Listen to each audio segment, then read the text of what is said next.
যদি ଆପଣଙ୍କ ପାଖରେ ମଧ୍ୟ ଫ୍ରେଣ୍ଡସ୍ ଆୟୁଷ୍ମାନ ଭାରତ ଡିଜିଟାଲ କାର୍ଡଟି ଏପର୍ଯ୍ୟନ୍ତ ଆପଣ ପାଇନାହାନ୍ତି, ତେବେ ଫ୍ରେଣ୍ଡସ୍ ମାନେ ଆପଣମାନେ କେମିତି ପାଇବେ?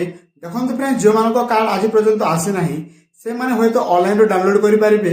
ସେଥିପାଇଁ ଫ୍ରେଣ୍ଡସ୍ ଆପଣମାନେ କେମିତି ଡାଉନଲୋଡ୍ କରିପାରିବେ ସେଥିପାଇଁ ଆମେ ଭିଡ଼ିଓ କରିଦେଇଛୁ।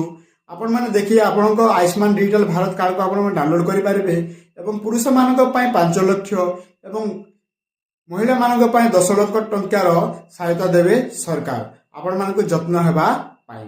ତ ଫ୍ରେଣ୍ଡସ୍, ଯଦି ଆପଣଙ୍କ ପାଖକୁ ଏ ପର୍ଯ୍ୟନ୍ତ ଆୟୁଷ୍ମାନ କାର୍ଡଟି ଆପଣ ପାଇନାହାନ୍ତି କିମ୍ବା ଆପଣ ଡାଉନଲୋଡ୍ କରିବାକୁ ଚାହୁଁଛନ୍ତି, ତେବେ ଏହି ଭିଡ଼ିଓର ଆମେ ଡିସ୍କ୍ରିପସନରେ କିମ୍ବା ରିଲେଟେଡ୍ ଭିଡ଼ିଓରେ ସେ ଭିଡ଼ିଓରେ ସମ୍ପୂର୍ଣ୍ଣ ডিটেলস কহিদেছু আপনারা ক্লিক করে দেখিপারে এবং কেমিতি আপনারা ডাউনলোড করবে ঘরে বসি সম্পূর্ণ ভাবে আমি কহিদেছু।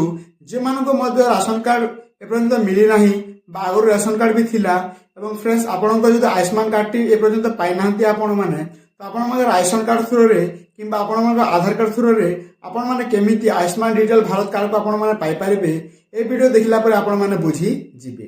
তো ফ্রেন্ডস যাইকি আপনার রিলেটেড ভিডিও ক্লিক করতু এবং ভিডিও দেখি আপনার ডাউনলোড করে পারিবে। ধন্যবাদ।